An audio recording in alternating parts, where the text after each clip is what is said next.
Si tout est énergie, forcément les relations en font partie. Ce sont des échanges de fréquences. Et donc, pour parler de créer des liens de ces relations, pour commencer, il faut comprendre que peu importe comment on crée du lien, tout est un mécanisme psychologique. Et les clés que je vais aborder, c'est un socle qui permet de facilement créer du lien. Tu peux les utiliser soit pour gagner en impact, gagner en authenticité ou nourrir ton ego. Vraiment, tu as le choix entre ces deux chemins, mais sache que l'utiliser pour la manipulation, si sur le papier le résultat est le même, ton ressenti et ton énergie vont être différents. Mais après, je pars du principe que chacun est grand et chacun fait ce qu'il en veut et à toi de voir comment tu l'utilises. En sachant que pour moi, je ne le vois pas comme de la manipulation.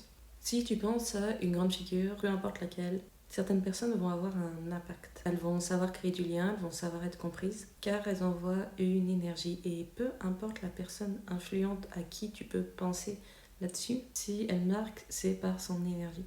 Et cette énergie, c'est tout un mécanisme, comme je te disais, qui vont jouer sur de la psychologie sur toi. Parce que si on retient une personne, si on se souvient d'une personne et si on apprécie une personne, c'est pas parce qu'elle a été gentille, mais parce qu'elle a été marquante. Donc, à toi de choisir ce que tu veux en faire.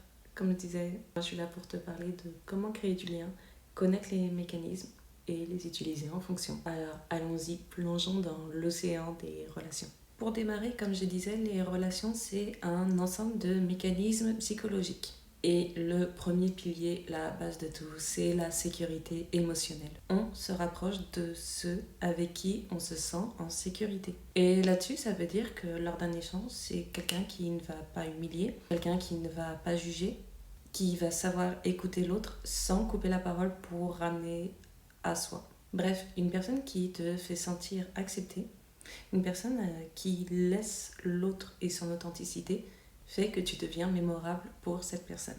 Car cette personne, émotionnellement, se sent en sécurité. Deuxième pilier, la réciprocité. Notre cerveau déteste les déséquilibres. Quelqu'un qui va t'aider à te valoriser, qui va te comprendre, qui va te faire gagner du temps. Inconsciemment, tu ressens l'envie de lui rendre. Une expérience a été menée dessus et Robert Cialdini en parle dans Influence et manipulation, un livre qui aborde plutôt les sujets de la vente, mais où forcément il parle de ces mécanismes psychologiques pour créer du lien. Et il y a ce lien de réciprocité. Dans cette expérience où il en parle, c'est un docteur qui reçoit plusieurs personnes. Et ces personnes, il va les diviser en deux groupes. Le premier groupe, c'est à chaque fois individuellement, il va recevoir chaque personne avec qui il va échanger, avec qui il va aborder différents types de discussions. Et à un moment dans cette discussion, il va quitter la pièce, s'excuser, dire un instant, je reviens. Et il va revenir quelques temps plus tard avec 2 canettes de coca, une pour lui et une pour la personne avec qui il est en train de discuter. Il va lui dire, voilà, je suis allé me prendre un coca et je t'en offre un également. Cette personne va le remercier, mais inconsciemment va être dans ce symptôme de réciprocité. Pourquoi ? Parce qu'il va faire ça sur donc, le premier groupe. Et le deuxième groupe, il ne va pas quitter la pièce. Il va garder l'échange, la discussion avec cette personne, à chaque fois individuellement. Mais à la fin, pour ces deux groupes, il va conclure la discussion par le fait qu'il veut vendre des tickets de tombola. Le premier groupe, ceux qui ont reçu la canette de coca, vont facilement répondre par la positive, vont acheter des tickets de tombola, et même plusieurs. Le deuxième groupe, avec qui il a juste échangé, sans rien offrir, va plus facilement refuser. Pourquoi ? Parce qu'ils n'auront pas eu ce besoin de réciprocité. Et c'est comme ça que le lien se crée. Les autres se disent, ceux qui ont reçu la canette, il m'a offert quelque chose, je ne peux pas me permettre de refuser. Le troisième pilier, c'est l'émotion. Lors d'un échange, lorsqu'on regarde un film, lors de discussions, ce qu'on retient, c'est pas forcément ce qu'on s'est dit, mais l'émotion qu'on a ressentie. Que ce soit un rire, que ce soit une tension, que ce soit de la vulnérabilité, que ce soit un sentiment d'inspiration, peu importe, ou même le sentiment d'être vu. Les relations naissent d'une émotion. Et évidemment, si l'émotion est positive, c'est beaucoup mieux pour créer une bonne relation. On est d'accord que si c'est une tension qui est négative, la relation ne va pas avoir le même impact qu'une émotion forte, une émotion inspirante, une émotion positive. Et donc l'émotion, c'est quand même un lien qui se crée. Où on ressent une émotion qui est positive avec une personne, on a envie de retrouver cette émotion, forcément. Et là où on est dans un monde qui peut casser cette relation, c'est les messages réguliers, les messages sans émotion qu'on peut s'envoyer tous les jours avec une personne, même si on veut créer du lien, il n'y a pas cette émotion et forcément du coup cette relation peut se réaplatir. Je sais pas si on peut dire s'aplatir, mais en tout cas retomber comme un soufflet. C'est important d'avoir en tête que les relations, les débuts naissent avec de la tension, de l'émotion. Donc faire très attention à ce que cette émotion perdure et qu'elle ne retombe pas. Voilà les piliers. Donc, sécurité émotionnelle, réciprocité, émotion. Maintenant, chaque relation est une porte. Les relations, elles changent ton niveau de vie. Tu vas me dire, oui, mais je suis au courant. Bah ouais, mais quand tu es brillant sur un sujet, si on ne pense pas à toi lorsqu'il y a eu une opportunité, ça ne sert à rien. Et là-dessus, l'approche, c'est faire sentir aux gens qu'ils gagnent quelque chose. Les gens vont penser à toi quand ils ressentent que pour eux, leur vie est plus légère, est plus drôle, est plus ambitieuse, plus vivante, peu importe, mais en tout cas, c'est grâce à toi. Et pour donner ce sentiment, c'est en apportant des solutions. De connecter les gens entre eux, de donner des idées, de créer du mouvement. En gros, c'est de la vente. C'est la vente de toi. Tu crées une expérience positive auprès des gens que tu côtoies. Deuxième point, observer les besoins cachés des personnes. Qu'on le veuille ou non, nos failles sont visibles, même sans parler. Et si tu observes, tu peux facilement voir qui manque de reconnaissance, qui veut être admiré, qui a besoin d'aide, qui veut être assuré. Et en fonction des informations que tu as en observant, tu peux t'adapter. Ça s'appelle de la lecture humaine. Donc je te laisse expérimenter ça et commence pas en cherchant mes failles à moi. Troisième point, c'est d'être mémorable. Les grandes figures sont celles qui donnent de l'émotion. Tu me dis, ouais, ok, mais ça on en a déjà parlé. Bah ouais, mais dans les grands discours, ceux qui savent correctement raconter des histoires, on appelle ça du storytelling, savent créer des moments, savent créer de l'intensité. Et pour ça, tu vois, cette émotion, c'est le côté être mémorable. Ça veut pas dire être bruyant, ça veut pas dire non plus être la plus belle, mais c'est donner une version vivante de soi. On va parler d'Oprah. Si elle en est là aujourd'hui, c'est pas parce qu'elle parlait bien. Bon, elle parle très bien, donc ça joue. Mais lorsqu'elle échange, elle donne le sentiment à la personne avec qui elle parle que cette personne est la plus importante. Elle regarde droit dans les yeux, elle écoute, elle retient les détails, elle va réagir à ce qu'elle entend. Et tout ça fait ressentir à la personne avec qui elle parle qu'elle a de la valeur. Il n'y a pas de manigance, c'est de l'authenticité. Elle fait ressentir et quand la personne se sent vue profondément, forcément elle n'oublie pas et ça renvoie une émotion qui est très positive. Ok, et maintenant qu'on a parlé des opportunités relationnelles, comment toi utiliser ta féminité comme énergie relationnelle? Et si tu penses que là je vais te parler de séduction, tu as clairement faux. Ça, c'est une croyance qu'on peut se donner. La féminité, clairement, elle ne se résume pas à ça dans les relations. Déjà, première chose, c'est faire ressentir que l'autre a de la valeur. Les gens aiment les personnes qui leur font aimer qui ils sont. On reparle de la lecture humaine. Observe, écoute, qui est cette personne? Et valorise-la sincèrement. Dis ce que tu aimes chez elle. Laisse de l'espace à son ego. La douceur ne force pas les relations. Ce que j'entends par là, c'est que plutôt que de vouloir absolument avoir une relation, quelle qu'elle soit, mets-toi plutôt dans une position où tu suggères qu'il peut y avoir un échange. Propose, mais laisse l'autre venir. Car naturellement, on protège ce qui n'attaque pas. Donc laisse l'autre faire ses choix et ne lui impose pas. Là-dessus, tu as comme exemple de dire de quoi tu as envie, mais ne le demande pas. La personne en face a récupéré l'info. Elle sait de quoi tu as envie. Et après, c'est son choix d'y répondre ou non. Et si elle ne le fait pas, ne lui reproche pas, n'insiste pas. C'est que pour le moment, c'est pas le moment pour elle. Donc laisse l'autre contribuer à la relation. Aussi, ne cherche pas à prouver que tu n'as besoin de personne. Personne n'aime se sentir inutile. Et si la personne se sent inutile à tes côtés, elle va forcément faire un choix où elle va se tourner vers des personnes sur qui elle sentira qu'elle aura plus d'impact. Alors laisse les gens t'aider. Laisse-leur t'expliquer quelque chose, laisse-leur t'offrir, laisse te protéger, car on s'attache davantage aux personnes vers qui on s'investit. Donc voilà, donc que tu veuilles agrandir ton réseau ou créer de l'attachement émotionnel, les relations se créent en fonction de ce que l'autre ressent en ta présence. Et là, on va parler d'énergie, car les relations se construisent avec l'énergie. Et tu attires ce que ton énergie autorise même dans les relations. Tu attires ce que ton énergie autorise dans les relations.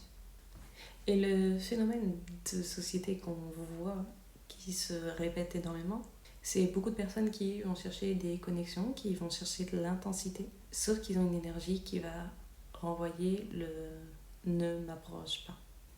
Le système nerveux ressent. Et ton énergie ou celle des autres, elle peut indiquer des informations qui vont être envoyées au système nerveux de l'autre très rapidement. Par exemple, danger, compétition, jugement, peu importe. Alors qu'une énergie qui va être plus calme va créer du lien plus facilement parce qu'elle va accueillir. Elle va laisser respirer, elle ne va pas chercher à dominer.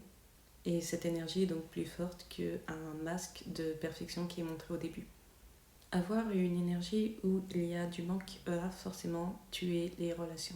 Si tu as le sentiment, si tu penses qu'on va t'abandonner, qu'on va te trahir, que tu dois forcer, que tu dois être absolument apprécié de cette personne, que tu dois plaire, que tu dois être choisi pour ce poste, ça va plutôt faire fuir, car on est naturellement attiré par les personnes qui sont déjà pleines. Et pleines, ça veut dire qu'elles se choisissent elles-mêmes, ça veut dire qu'elles ont confiance en elles. Le manque fait fuir, l'abondance attire. Ne pas avoir besoin va vibrer plus haut que quelqu'un qui va manigancer pour être choisi. Troisième point dans les énergies, la résonance. Vaste sujet auquel je ne suis pas épargnée et confrontée également. La résonance émotionnelle. Les blessures similaires attirent, les ambitions similaires attirent. En fait, si tu penses choisir tes relations consciemment, non. En réalité, ça commence car deux systèmes nerveux se reconnaissent. Parfois, il y a des personnes qui vont rentrer dans ta vie et il y aura ce sentiment de familiarité. En fait, c'est ton système émotionnel qui reconnaît quelque chose chez l'autre, qui résonne en toi. Et c'est quelque chose, ça peut être une blessure d'abandon, ça peut être de la colère, de la peur, de la trahison. Peu importe, nos blessures, elles parlent la même langue. Et on attire qui on est. Et ici, l'attirance est instantanée, elle est intense. Ce n'est pas de l'amour, mais un sentiment familier que tu retrouves. Bon, avant que tu commences à m'en vouloir là-dessus, il y a un super bon côté là-dedans. C'est que les ambitions aussi se reconnaissent entre elles. On peut se connecter à quelqu'un avec qui on a la même vision. Si tu veux changer de vie, si tu veux réussir, si tu veux guérir, si tu veux créer, tu auras une attraction pour les personnes qui regardent dans la même direction que toi. Donc la résonance en tant que telle, si elle est reliée par les mêmes blessures et qu'on n'a pas travaillé dessus, ça peut créer de la dépendance dans la relation, ça peut créer des montagnes russes, être épuisant, ça peut être de l'obsession, être de la fuite, de la souffrance. Donc c'est là l'importance de travailler dessus pour pouvoir avoir de la résonance qui ne soit pas sur une blessure qui se reconnaît, mais plutôt sur sa lumière qui s'agrandit avec une autre personne. Donc il y a de l'échange énergétique. On échange de l'attention, on échange de la présence, de l'émotion. Avec une interaction, on peut vite se sentir soit vidé, soit rempli. Et ça, c'est ton âme qui sait déjà ce qui nourrit ton énergie ou qui va la consommer. Donc l'échange énergétique prend bien cette règle en compte, car elle s'applique vraiment à toutes les personnes avec qui tu peux être amené à échanger. Et comme toi, tu peux donner de l'énergie ou en enlever en fonction des personnes avec qui tu échanges. Car les relations sont des portails. On reste près de ceux qui nous donnent de l'énergie. Au cours d'un échange, la personne va avoir de l'ambition, des idées, des émotions qui sont fortes, de nouvelles possibilités, elle voudra forcément revenir vers toi. Donc dans ces moments-là, connecte-toi à ton énergie et diffuse-la pour créer ce lien. Aussi, comprends les besoins énergétiques des gens. Oui, j'en ai parlé tout à l'heure quand je parlais d'observer. Donc observe aussi ce qui est vide, ce que toi tu ressens comme énergie, et ressens l'énergie de la personne. Est-ce qu'elle cherche de l'amour? Est-ce que c'est quelqu'un qui a peur? Parce que tout ce qu'on ressent, on le vibre. Et également, les autres ressentent que toi, tu vibres. Pour finir, dans les énergies, il y a les connexions karmiques. chaque rencontre a un objectif. Tu as des personnes que tu vas rencontrer qui vont être des tests, tu as des personnes que tu vas rencontrer qui vont être des accélérateurs dans ta vie. Bref, chacun est là pour une chose en particulier, comme toi tu rentres dans leur vie pour une raison aussi en particulier. Alors là-dessus, ce que je dirais, c'est ne cherche pas des relations parfaites, parce que parfois c'est pas ce que toi tu veux, mais c'est la personne qu'il te faut quand même. Donc laisse-la te transformer. Donc voilà, ne porte pas d'attente avec une personne, mais laisse-la t'apporter ce qu'elle doit te donner, pour le temps qu'elle doit te le donner. Ça peut être plus long ou plus court que prévu.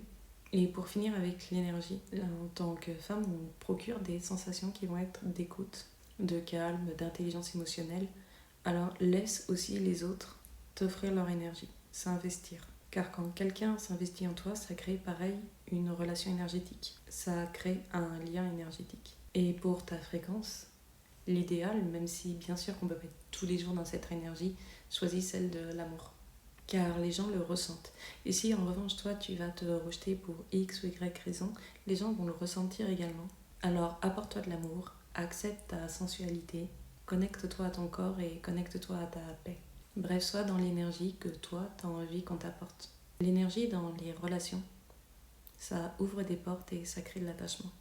Et une fois que tu as vu un peu tous ces leviers, qu'ils soient psychologiques, qu'ils soient féminins, qu'ils soient énergétiques pour les relations, garde en tête qu'au cours d'une vie, on a des relations qui réveillent, on a des relations qui vont blesser, on a des relations qui rappellent qui tu es, on a des relations qui offrent, on peut avoir des relations qui se répètent et on peut être parfois déçu. Et le but là-dedans à retenir est de ne jamais se fermer parce qu'il existe encore tellement de personnes à rencontrer et qui pourraient changer ta vie. Et comme on dit, parfois il peut suffire d'une seule rencontre là-dessus.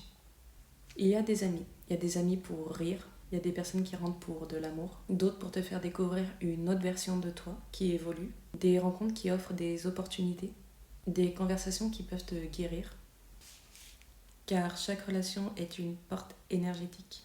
Donc voilà comme une expansion de toi.